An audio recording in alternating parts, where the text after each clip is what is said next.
tahun depan saya memasuki usia 66 dan saya merasa bahwa secara fisik kesehatan ini terus menurun, tetapi secara roh semakin menyala-nyala. Amin. Dan seharusnya saya tidak hadir di sini karena tiba-tiba saya mengalami serangan jantung. Jadi kejadiannya itu saya mengikuti doa puasa selama 5 hari, tapi hanya 3 hari. Seluruh GPDI di Indonesia, Sinode GPDI di Bogor, dan di situ saya menyampaikan firman Tuhan, juga menggantikan sesi sahabat saya Reverend James dari Singapura, dan mungkin saya kecapean juga ya. Tiba-tiba saya ketika bangun tidur saya merasakan sesak dan di tangan sebelah kiri sampai leher dan kepala itu merasakan kebas. Dan saya coba minum Panadol, itu nggak bisa, minum anti GERD nggak bisa. Lalu saya ambil sedokan, langsung enak. Wah, ini jantung pasti. Sedokan yang ditaruh di bawah lidah itu. Dan saya segera ke rumah sakit dan di situ dideteksi saya sudah penyumbatan 99%. Gitu. Ya, jadi saya cerita ini ada hubungan dengan tema yang saya mau sampaikan. Jadi kenapa demikian? Saya ke dokter yang 1 tahun yang lalu menolong saya juga ballooning. Jadi di balon sekarang itu sudah ada keraknya itu disedot, terus dikasih rantai, terus kayak di semen begitu, sehingga tidak perlu ada ring dalam hidup kita. Ya, sebab kalau ada ring itu nanti lama-lama juga darahnya bisa ngumpul di situ, nyumpel juga di situ. Jadi kalau yang terbaru ini nggak usah ring. Gitu. Tapi dia memang pesen sama saya harus minum obat. Gitu. Nah, obatnya itu ada 3, 1 pengencer darah, 1 itu anti plak, ya mereknya macam-macam lah. 1 itu untuk melemaskan otot jantung. 3 tidak minum. Berasumsi, ya Tuhan kasih saya jantung yang baru, ya teman-teman hamba Tuhan juga doakan begitu. Habis operasi tahun lalu itu muka saya itu seger dan pokoknya wah rasanya mau jalan berapa kilo begitu, ya. Dan iman tanpa perbuatan mati juga. Yakobus 2:22. Nah, karena kondisi saya begitu fit waktu itu dan saya teruskan untuk tidak minum obat, dan saya memang saya itu pasti melewati ya umur belasan tahun, puluhan, 20, 30, 40 saya kenal Pak Edi Chang mungkin 20 tahun lebih ya Pak ya, mulai dari papanya Pak Paulus Chang itu. Jadi hati itu masih muda terus gitu loh ya, tapi ternyata ya fisik ini nggak bisa diajak kompromi gitu ya. Jadi tiba-tiba ya penyumbatan dan di ring, terpaksa di ring katanya udah parah, kemudian 2 tempat ballooning lagi ya. Kali ini dia bilang, Bapak hamba Tuhan yang nakal. Nah, dokternya itu bilang, I will miss you Pak, dia bilang. Itu dokter anak Tuhan gitu. Dan selesai operasi saya juga doakan dia, kita saling mendoakan, luar biasa. Tema kita adalah asumsi. Asumsi itu musuh pertumbuhan, tapi juga musuh daripada kasih. Ya. Jadi mari kita belajar betapa iblis itu menggunakan pikiran kita. Saya garis bawahi pikiran kita. Ini disebut pikiran itu ada 2 macam. Pikiran imajinatif yang disebut dalam bahasa Yunaninya dianoia. Noia itu pikiran, daya itu imajinatif, ya, atau dialogismus. Dialogismus itu pikiran logika, di mana ada kata-kata verbal, itu adalah otak kiri kita. Sedangkan dianoia itu otak kanan kita. Ya, jadi asumsi bicara mengenai pikiran yang seolah-olah kenyataan. Katakan seolah-olah kenyataan.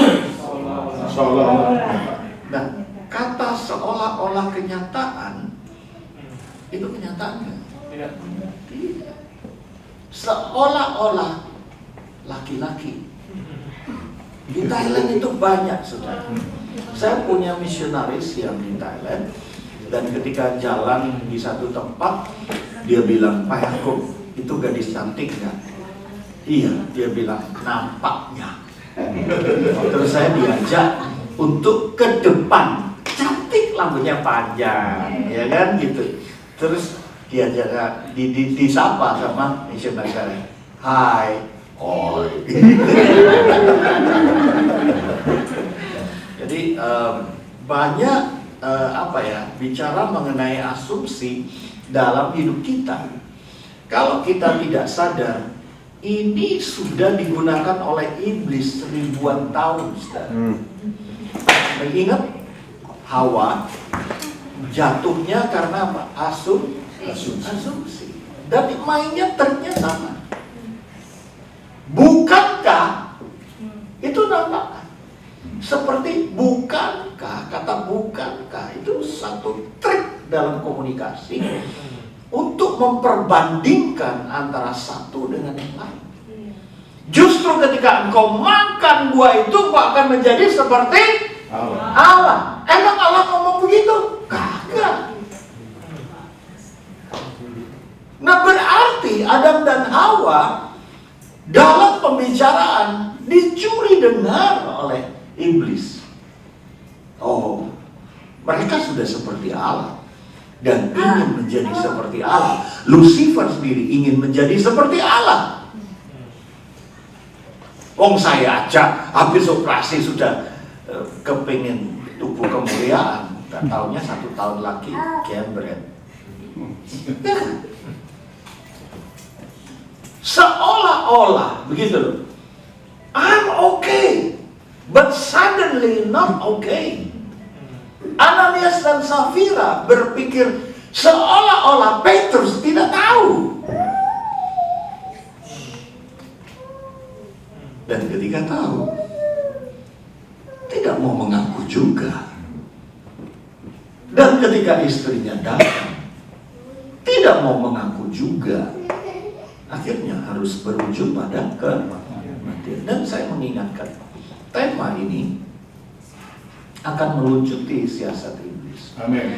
Dan aku berkatakan dalam nama Yesus, katakan semua dalam nama Yesus, perlindungan Yesus lebih besar dari semua serangan untuk aku dan keluarga. Karena sesi ini akan melucuti semua tipu daya yang mengancam pikiranmu terhadap keluargamu, terhadap pelayananmu, terhadap gerejamu, terhadap hidup masa depanmu. Saya kasih contoh. Kekhawatiran yang semakin besar itu berbanding selaras dengan jauhnya pikiran kita. Saya ulangi lagi.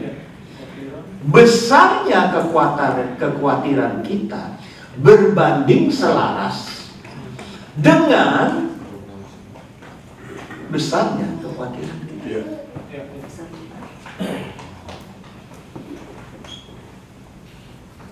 Semakin jauh harinya, semakin khawatir. Maksudnya begini. Itu sebabnya firman Tuhan bilang begini, janganlah kamu khawatir. Hiduplah hari ini dengan syukur, karena besok ada kuasanya sendiri, ada susahnya sendiri. Ada orang kaya, udah gak usah khawatir. Dia coba untuk menabung sampai 7 turunan, tapi malam hari itu dia meninggal. Besarnya kekhawatiran dalam proses konseling saya, konseling sekitar 46 tahun lebih. Orang yang sangat khawatir, saya selalu berkata, engkau memikirkan jauh ke depan. Betul, Pak. Mikirin besok khawatir, mikirin minggu depan lebih khawatir nggak? Lebih khawatir. Mikirin lebih jauh lagi. Wah, ini udah perdamaian Israel. Tapi kalau dikaitkan dengan firman Tuhan, kayaknya US ini bisa menjadi, nggak usah lah itu bagiannya Pak Lukas. Tambah khawatir, iya kan? Kita sering berandai-andai, saudara. Kalau sudah umur kepala 6, kepala 7, ya, itu pembicaraan suami istri, anak-anak udah menikah semua. Ya, siapa yang berangkat duluan? Kau masih mati disik gitu. Ya, dan kamu atau aku gitu. Istri saya bilang aku dulu ya, jangan ditinggal. Nah itu alasan saya mau hidup lagi. Kalau enggak, saya itu anak udah jadi, perusahaan sudah saya atur, legacy ini sudah semuanya, sudah semua. Aku nyari apa gitu? Iya. Mau berangkat ke Amerika dititipin nanti, mampir ke Delaware, enggak. Saya kalau ke factory outlet itu cuma beli celana dalam sama kaos. Wah, belinya itu karena di situ tuh besar ukurannya dan enak, itu aja. Dari dulu kayak begitu. Ya saya bilang hati-hatilah dengan kekhawatiran. Ya, asumsi musuh mengasihi, membangun dan bertumbuh. Nah izin, saya itu mau berkata, kalau kita belajar itu nggak ada habisnya. Nggak ada habisnya. Ketika SD pengen SMP, ya kan? SMP itu masih celana pendek. Kepengen SMA celana panjang, ya kan? Habis SMA pengen S1, ya. Habis S1 pengen S2, ya. Habis S3 tuh rasanya menyandang gelar doktor, itu bagaimana? Ketika dapat, ya doa itu. Wah, dokter, saya ketemu dengan seorang dokter di Bali, ibu, ya, profesor dokter, dia bilang, saya gelarnya 5, Pak Yakob 3 dong. Saya pikir bisa juga ya. Saya coba dokter 2, dokter 3, rasanya juga sama itu. Nah, saya dilamar sebuah universitas, mereka butuh profesor, mereka yang ngurusin profesor, gak ada rasanya itu. Kalaupun saya profesor, dokter, whatever, masuk surga gak diganggu kabeh, gak dipakai semua, useless, betul? Yeah. Sahabat saya, Pastor Alex, ya, di Belanda, barusan aja juga. Bahkan gelar pendetanya gak dipakai. Alex,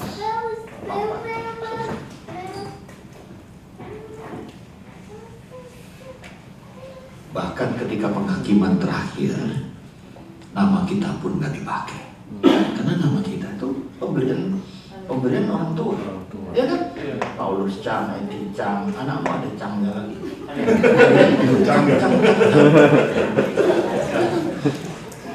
Saya juga begitu. Nama saya itu 5. Saya tanya bapak saya, Papa itu melok aja nama nih gitu loh.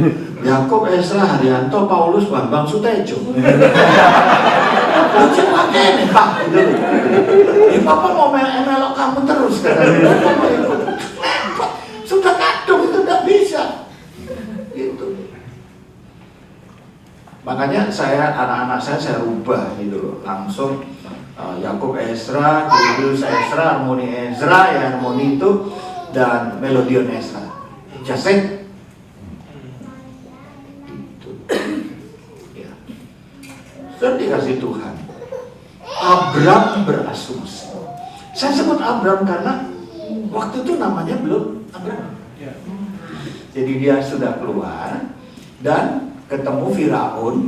Dan waktu itu setiap raja-raja lihat wanita cantik, maaf izin, selalu ingin memperistri. Dia nggak peduli sudah berapa banyak. Pokoknya ngelihat dia mau, dia ambil. Kalau saudara baca kitab Simpson juga begitu.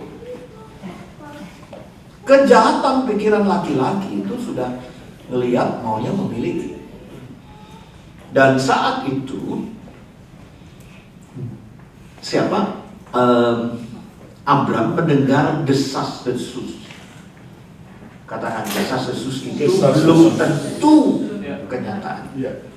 Apalagi sekarang media sosial itu bisa AI, betul? Ya. Satu kali saya dikirimi teman saya ini beratnya 80-an, istri saya 86, Bu. Jadi lebih berat. Jadi itu tidak mungkin terjadi. Saya pelukan istri saya dan saya gendong istri saya dengan ringan sekali. Istri saya gini, aku bilang, kok iso? AI bisa.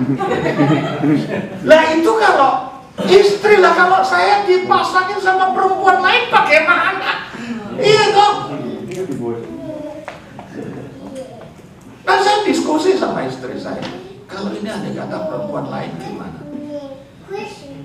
Kamu saja berurusan dengan Tuhan, katanya. Kalau istri saya udah nggak pusing kan? Sama Tuhan. Iya.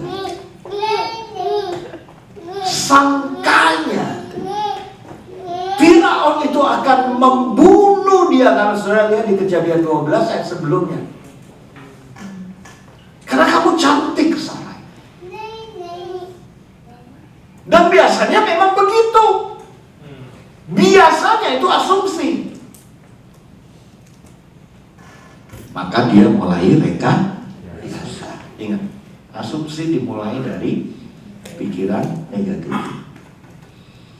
dan mulai rekayasa. Asumsi dimulai dari nampaknya, sepertinya, hoax, apalagi media sosial, dan mulai kebohongan demi kebohongan terjadi. Maka dia bilang, ya, kamu bukan istriku. Kalau enggak aku dibunuh. Kamu saudaraku. Dan kita lihat ayat 12. Apabila orang Mesir melihat engkau, mereka berkata, itu istrinya. Jadi mereka akan membunuh aku dan membiarkan mereka. Kalau saudara lihat bawahnya, Firaun gak bunuh dia. Dia diterima dengan ternak dombanya, dikasih ternak domba dan karyawan laki dan perempuan. Dikasih. Itu kenyataannya. Dia gak dibunuh.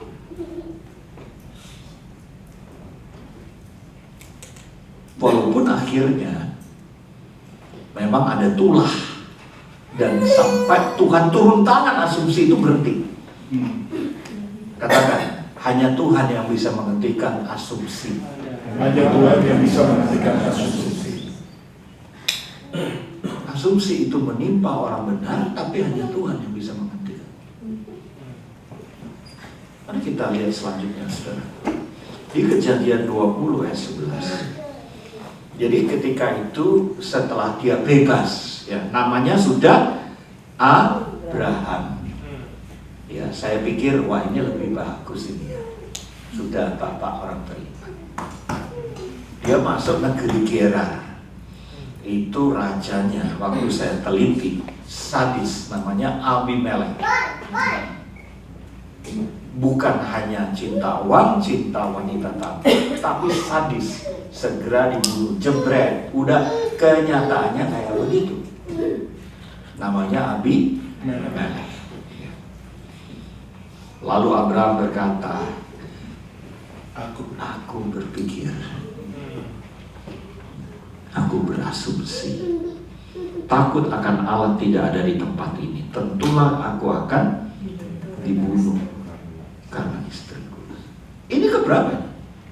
20. Tuhan sudah nolong dia kan?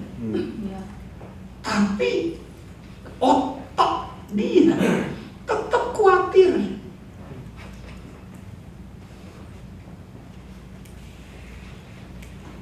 Maafkan saya kalau saya ngomong, Abraham ini lebih memikirkan dirinya sendiri daripada membela istrinya, betul?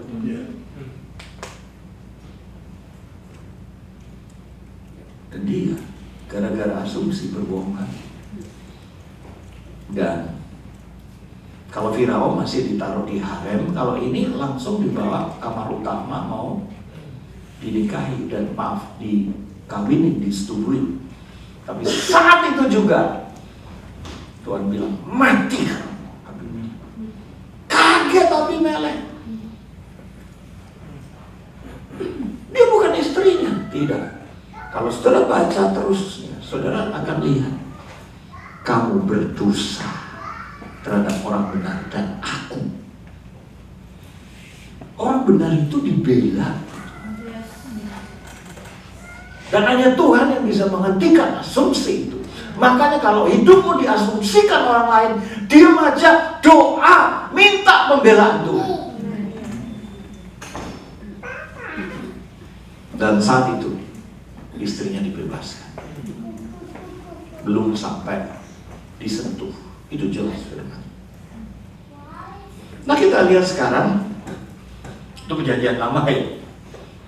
Mulai Adam, perjanjian lama. Bapak orang beriman, ini murid-murid Yesus yang tiap hari berserta dengan Yesus.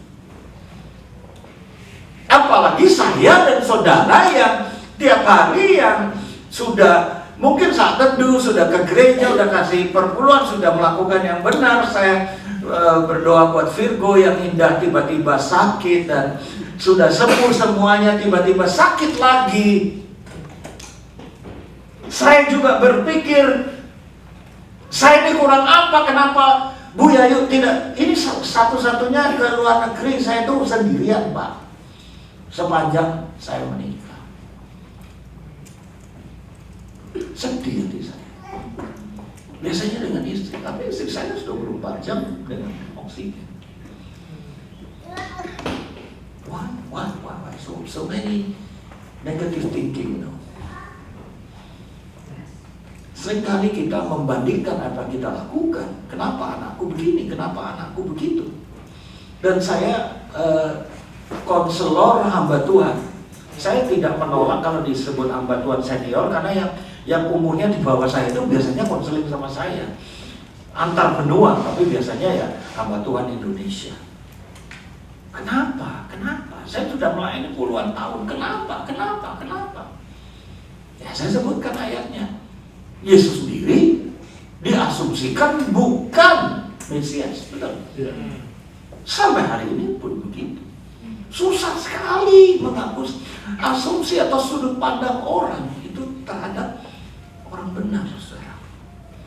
Matius 16 ayat 5 sampai 12. Ya.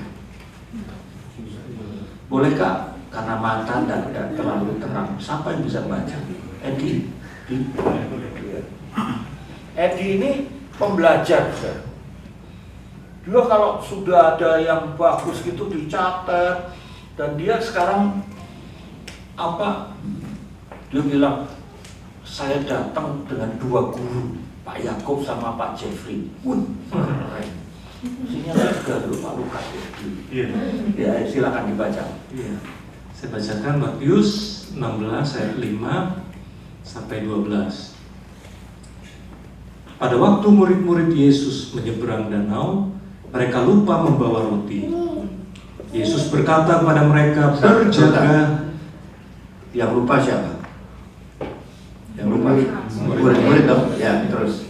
Yesus berkata kepada mereka, berjaga-jagalah dan waspadalah terhadap ragi orang Farisi dan Saduki. Nah, yang lupa bawa roti, ya kan? Memang tidak ditulis omongan yang lebih detail, tapi konteks itu sering membuat orang berasumsi, ya kan? Konteksnya apa? Lupa bawa roti. Terus ada yang namanya sintaksis atau pengkalimatan yang mirip dengan roti. Apa kata yang mirip? Ragi roti. Masuk toh? Nah itu di blend sama iblis ya. Yuk silakan terus. Ayat 7, maka mereka berpikir-pikir. Nah, berasumsi, betul? Next. Dan seorang berkata kepada yang lain, itu dikatakannya karena kita tidak membawa roti. Coba dibaca awalnya. Yesus sedang ngomong apa? Berjaga-jagalah. Ragi. Lu masa rotinya orang Farisi? Katakan. Kalau mikir itu yang lengkap 1, 2, 3. Kalau mikir itu yang lengkap. Kalau mikir itu yang detail. Kalau mikir itu yang detail. Cukup, tak usah ditirukan ya. Kalau tidak, kau akan berasumsi.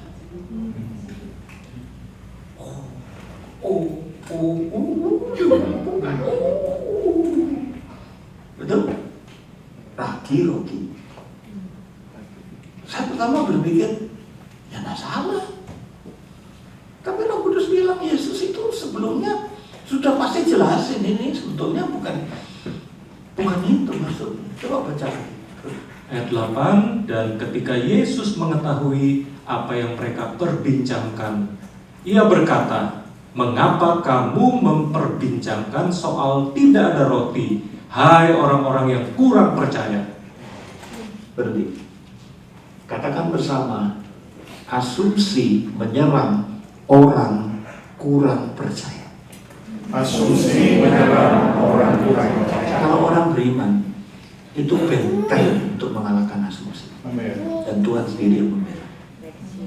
Ketika satu kali istri saya dikirimin foto, itu sudah 10-15 tahun lalu.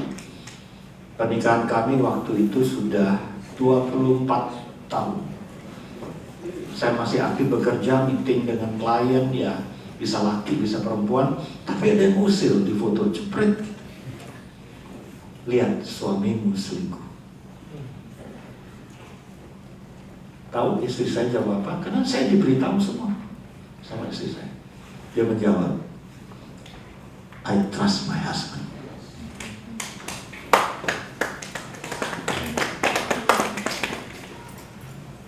Dan orang itu segera berhenti. Walaupun ketika aku pulang tetap diduduk-dudukkan duduk. Dong, ya dong. Ini apa? Gitu. Coba jelaskan. Tapi dia nggak nuduh saya. Saya jelaskan itu klien. Saya kasih nomor telepon. Dia nggak telepon. Saya tahu kamu orang bisa dipercaya. Itu belum ada AI loh. 15 tahun lalu. Nah sekarang juga. Saya itu bisa khotbah bahasa Cina.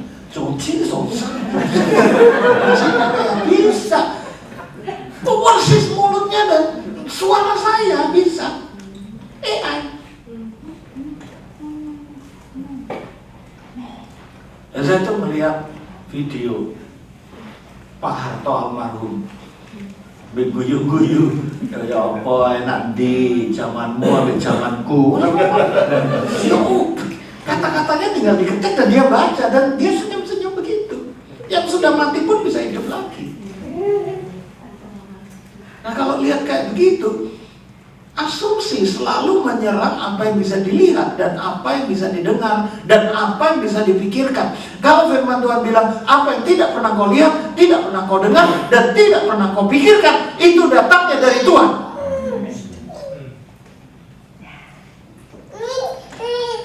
Asumsi seringkali menyerang orang yang tidak percaya.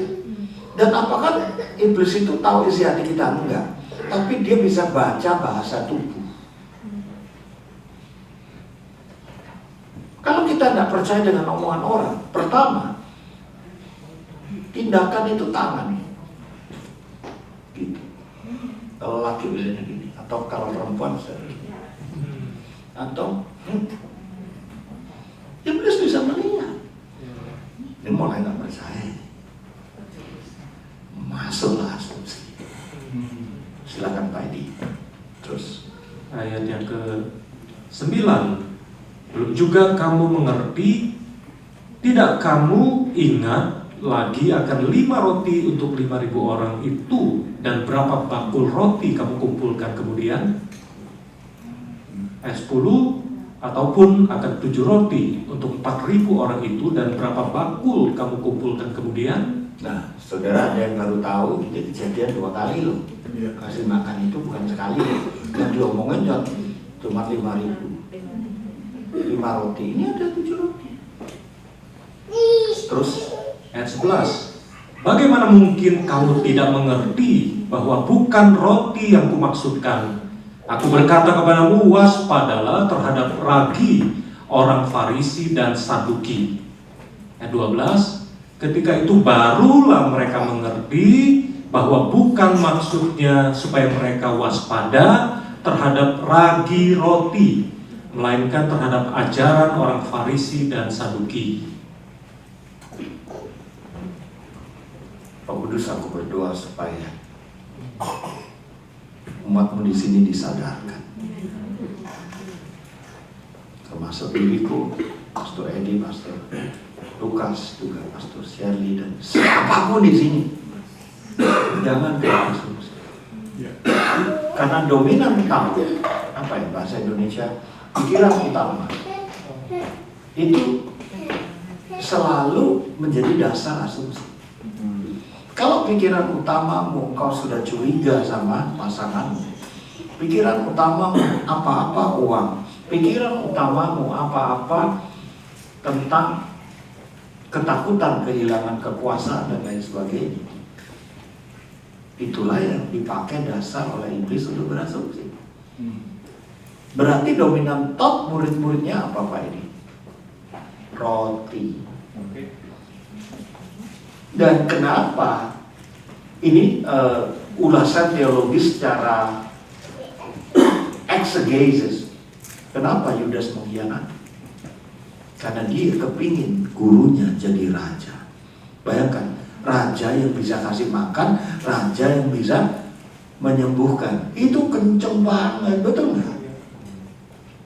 Tapi ternyata dia dibunuh, makanya dikembalikan. Tapi respon selanjutnya itu salah. Petrus salah. Jadi dominan tahu dari Yudas apa? Ambisi. Apa dominan tahu kita? Uang. Kamu diserang di situ. Dominan tahu kamu tentang kenikmatan dunia, posisi. Kamu diserang di situ. Jelas ya? Abraham kena. Sebelum Abraham siapa? Allah.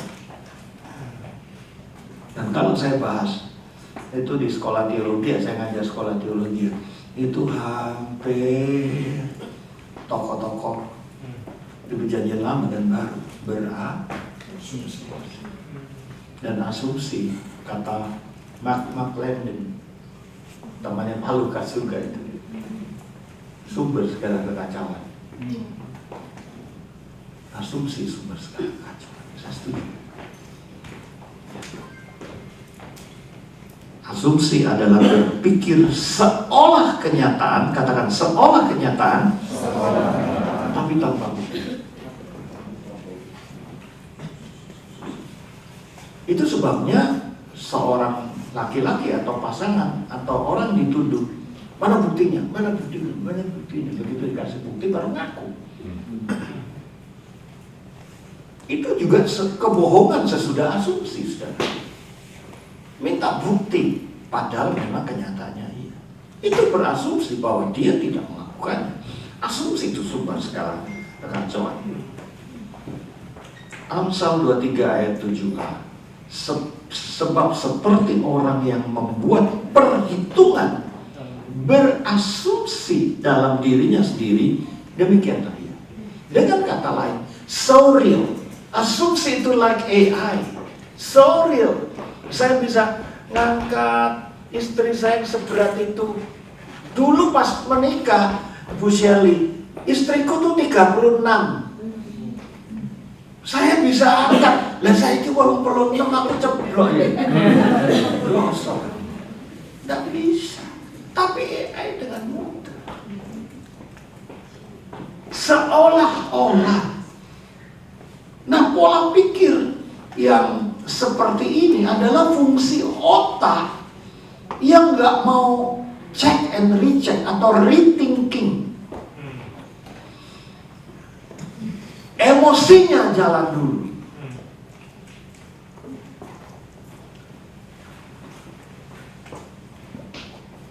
Next. Asumsi dibangun terbentuk dari data masa lalu yang tersimpan dalam alam bawah sadar kita.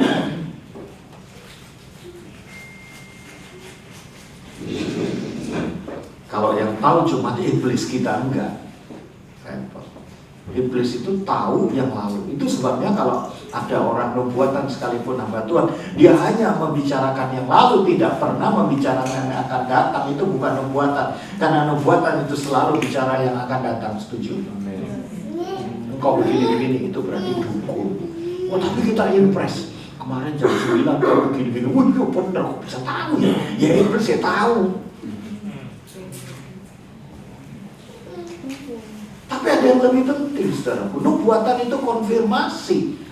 Ketika saya harus ke Amerika untuk melayani APLS, bukan Amerika yang Bogor aja saya pergi, Mojokerto saya juga pergi kok. Sama aja. Malah lebih jauh, lebih capek. Tapi karena saya tahu kehendak Tuhan di sini, makanya walaupun dokter bilang, kamu udah boleh terbang. Ya dok, resiko saya tanggung sendiri.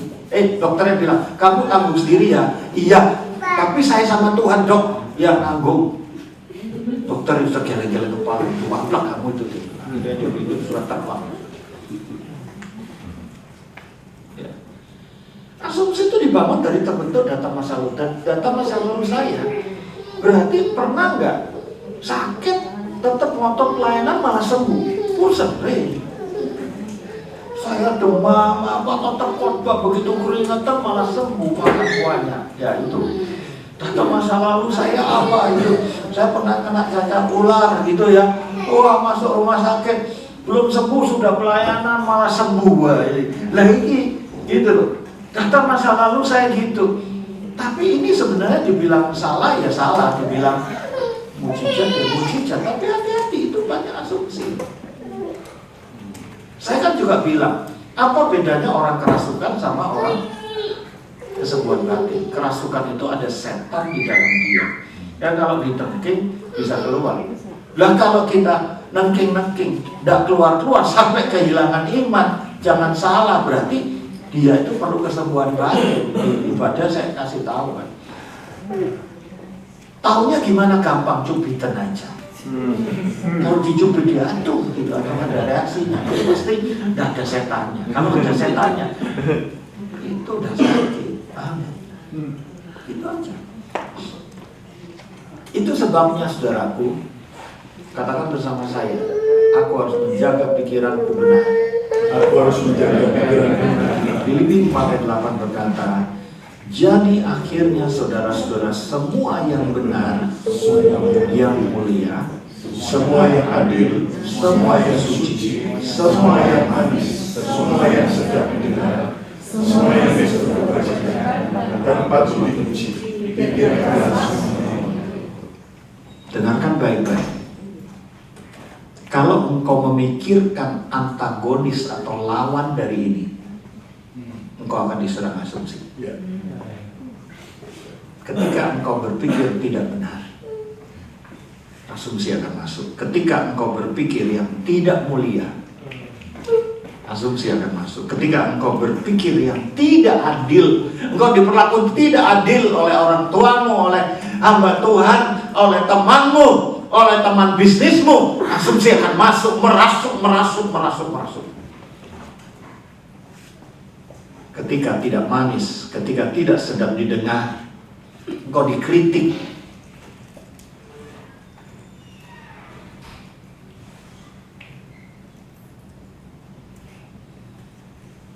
Masih ingat Elia? Mengalahkan berapa nabi palsu?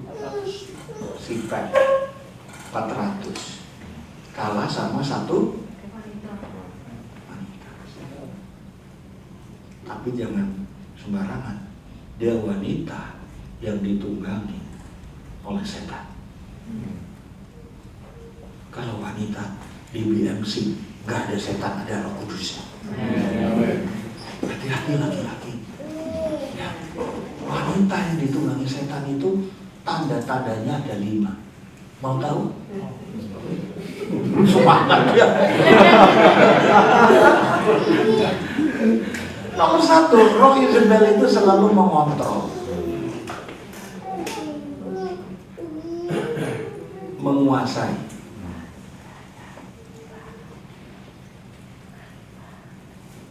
mengintimidasi,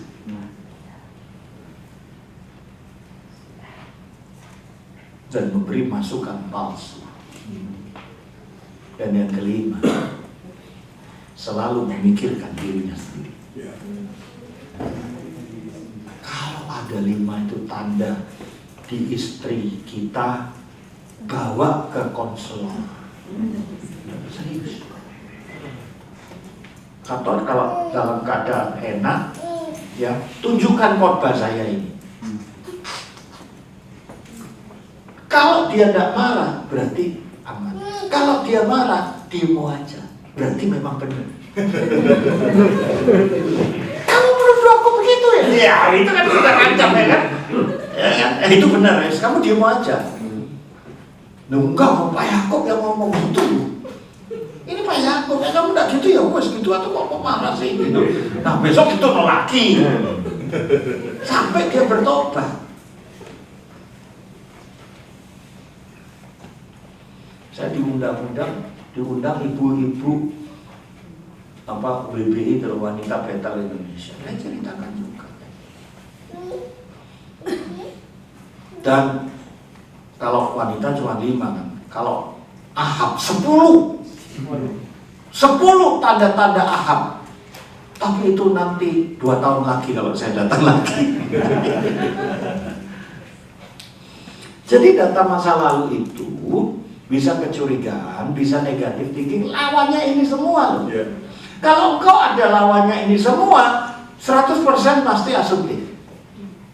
Ingat, pikiran negatif lawan dari Filipi 4 ayat 8 yang tidak adil, tidak manis. Kalau engkau pikiranmu isinya alam bawah sadarmu kayak begitu, pasti riset membuktikan, survei membuktikan, kita pasti berasumsi.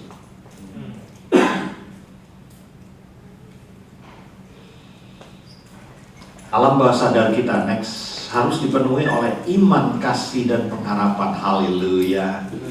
Haleluya. Dan jalan keluarnya tadi detox dan diisi iman, kasih, pengharapan. 1 Korintus 13 ayat 13. Demikianlah tinggal ketiga hal ini, yaitu iman, pengharapan, dan kasih. Dan yang paling besar diantaranya ialah kasih. Dan kasih di sini adalah kasih agape.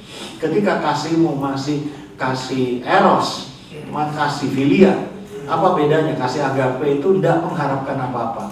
Kasih filia masih mengharapkan. Aku ngasih, kamu kasih. Kasih eros, dia ingin menguasai, hanya memuaskan diri sendiri. Saya kasih 5, saya minta 25. Nah itu eros. Ya. Itu sebabnya BMC, Pastor Lukas, Pastor Shelly, dan teman-teman, ayo kita bangun iman, kasih, pengharapan di sekolah kita, di pelayanan kita, di keluarga kita. Aku selalu minta 3 hal ini, karena 3 hal ini sampai Maranatha dibutuhkan. Di kerajaan 1000 tahun juga dibutuhkan. Iman, kasih, pengharapan. Khotbah ini tuh sampai belenak tidak ada apa, khotbah terus saja. Masalahnya bukan saya sudah tahu atau belum, saya sudah punya apa belum, sudah mampu apa belum, betul ya? Satu kali saya datang ke Singapura Pak gitu, Saya kan tidak punya catatan saya sudah khotbah di mana, karena Jumat itu kan terlalu kepo, manja, gitu kan. Oh, itu sudah pernah dikhotbahin, sudah pernah, ya kan? Gitu loh. Ya mungkin dia datang di tempat lain, betul ya?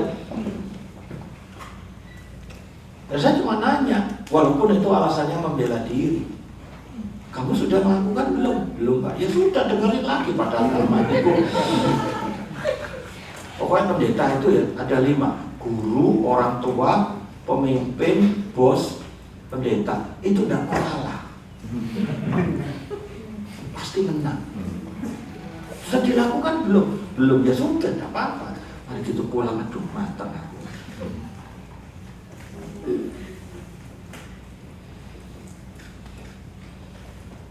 Tempat kekhawatiran dan ketakutan terbesar ada di dalam alam imajinasi kita. Ini penting sekali. Kenapa orang muda berasumsi? Karena takut dan kasih di satu tempat. Ini ayat yang ngomong. Ya, silakan Pak Medi bantu baca. 1 Yohanes 4 ayat 18. Di dalam kasih tidak ada ketakutan. Titik. Boleh ada 2 botol taruh sini. Botol besar kecil. Ya. Ini ketakutan. Ya, kenyataannya ketakutan itu lebih besar. Ini kasih. Cukup kecil aja. Ya.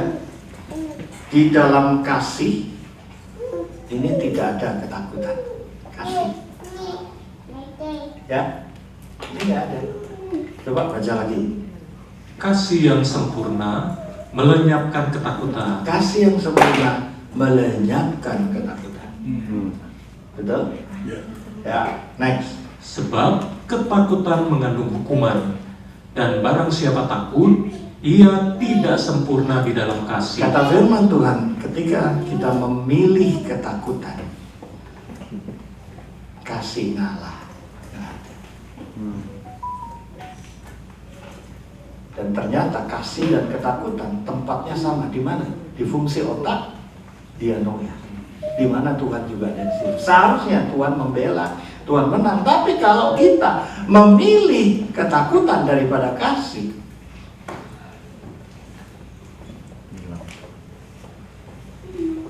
nggak bisa, dua-duanya nggak bisa. Menurut ayat ini, dua-dua nggak bisa di satu tempat. Pilih yang mana? Ini ilustrasi, tidak kenyataan.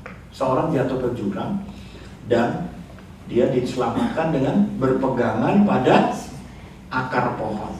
Dia melihat bawah, jurang masih ada. Dia teriak-teriak, nggak ada yang nolong. Lama-lama kan capek. Dia peluk begini, capek juga. Terus ada keluar suara. Dia anak Tuhan, ilustrasi. Lepaskan tanganmu, aku akan menolong engkau. Terus dia lihat jurangnya lagi. Waduh. Dia dengerin lagi, lepaskan tanganmu, aku akan menolong engkau. Kalau saudara, ini berhenti sampai sini ilustrasinya. Kalau saudara jadi orang itu, dilepaskan atau tidak? Ayo. Nanti tidak. Betul ketakutan. Loh, kalau nggak dilepaskan, tetap mati. Kenapa? Udah ada orang. Betul? Dilepaskan, mungkin mati. Tapi siapa tahu itu Roh Kudus. Tidak akan mati, ada kasih. Mestinya Tuhan tak lepaskan ya mati hidup ada dalam tanganmu. Just tidak. Nah, ceritanya teruskan sendiri. Itu kan ilustrasi.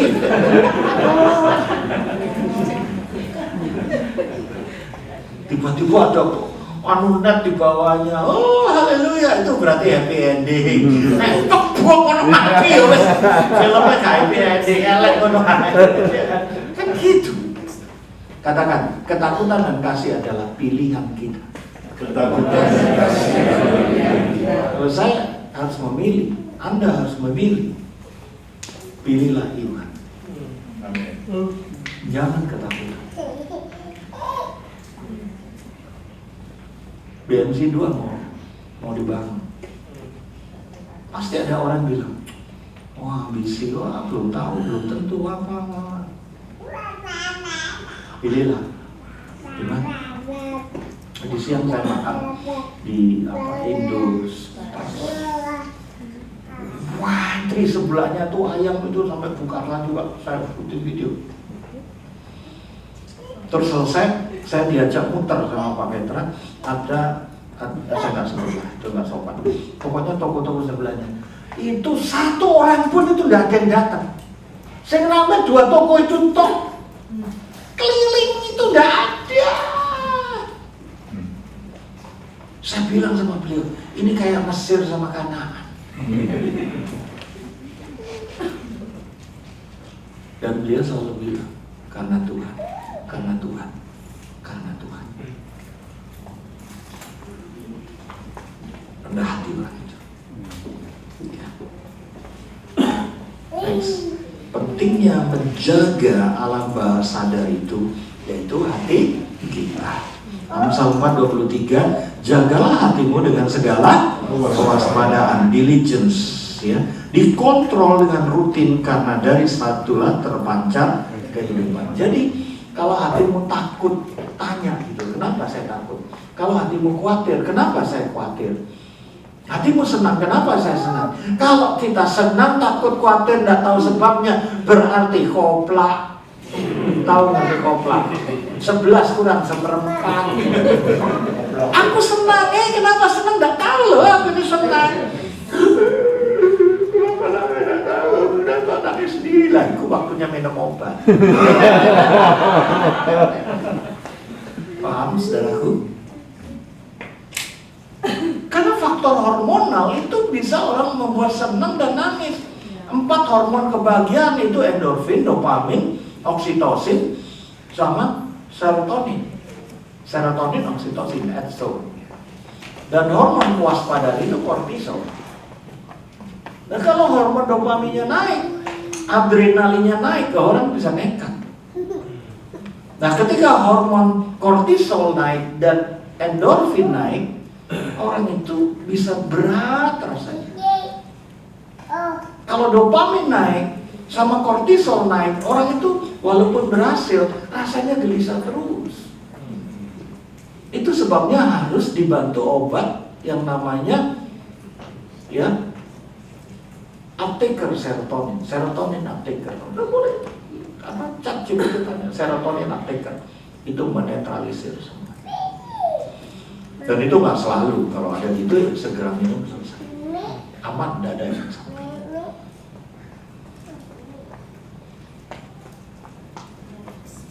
Alam bawah sadar kita mampu menangkap pernyataan Roh Kudus. Haleluya.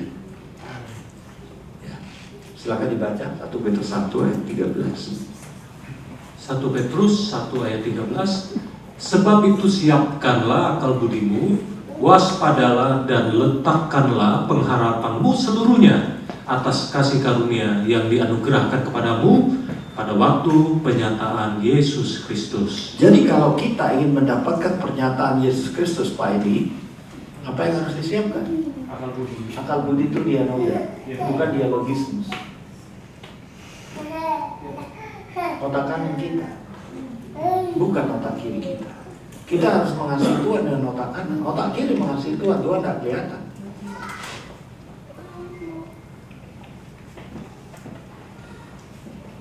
Makanya hidup kudus itu adalah menjaga imajinasi, penuh dengan firman, penuh dengan Tuhan sepenuhnya.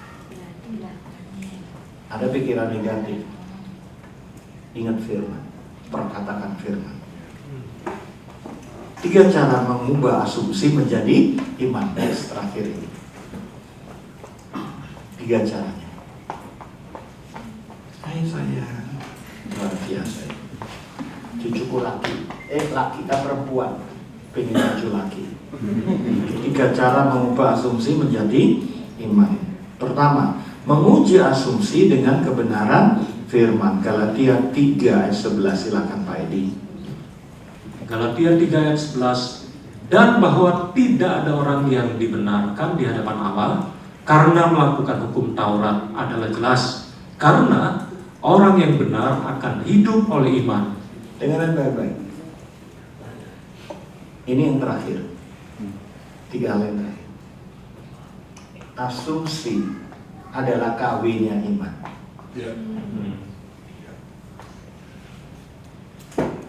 Iman yang palsu itu asumsi. Tapi orang benar bukan hidup oleh asumsi, tapi oleh iman yang berasal dari firman. Percaya diri itu bisa asumsi, tapi kalau beriman dari firman, karena janji Tuhan itu ya dan amin, dia tidak pernah mengingkari janjinya. Amin.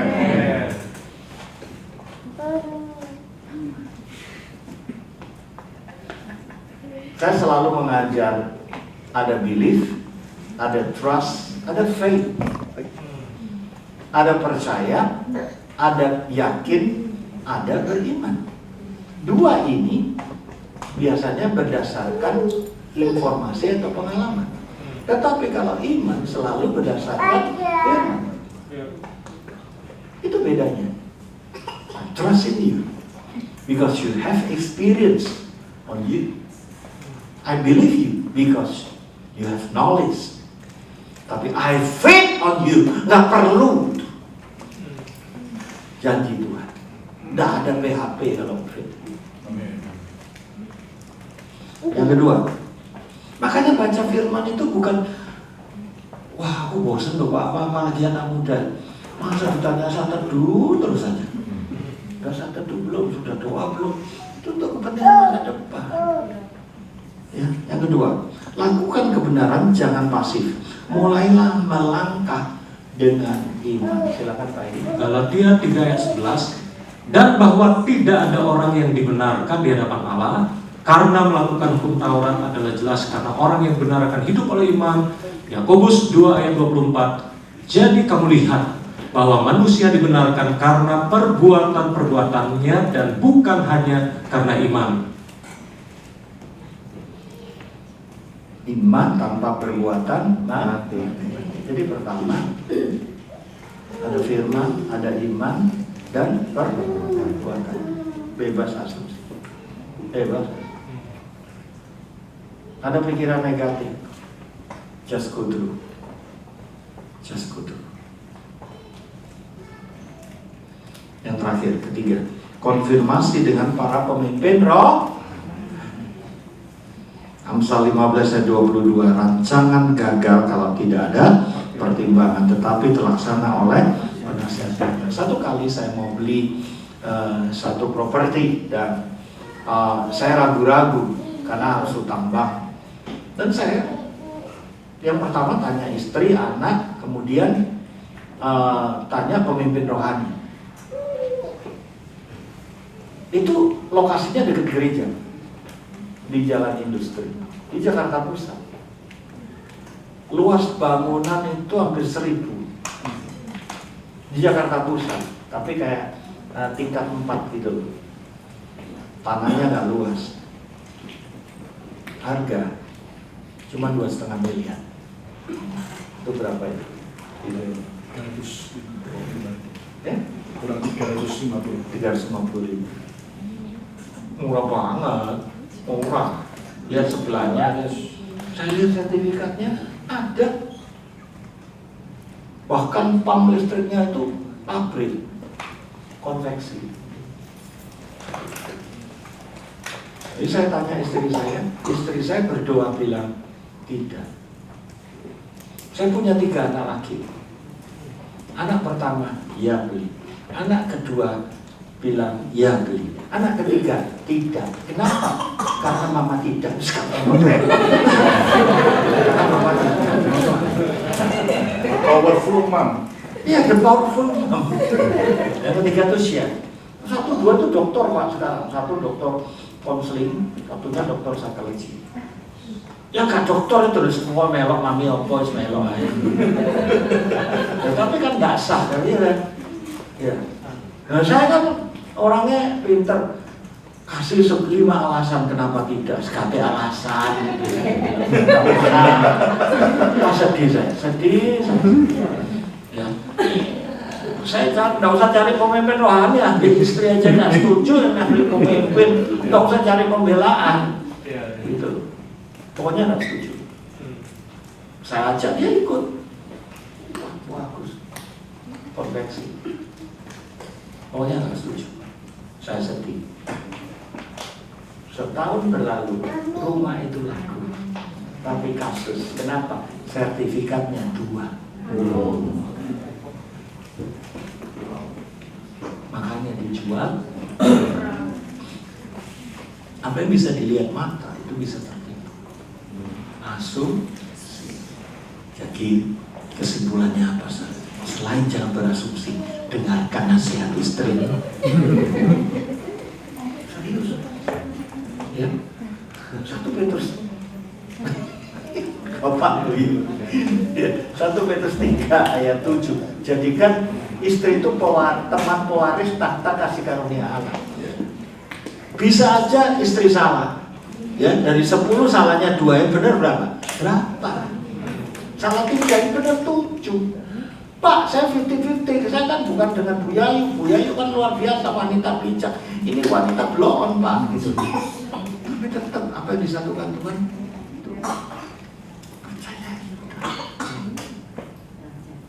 Itu ada sarannya 1 Petrus 3 ayat 7. Ya. Sudah, yang lain nggak usah. Sudah lewat toh? Iya. Maaf loh Pak, nggak apa-apa ya. Terakhir Pak. Nggak, maksudnya sudah selesai Pak.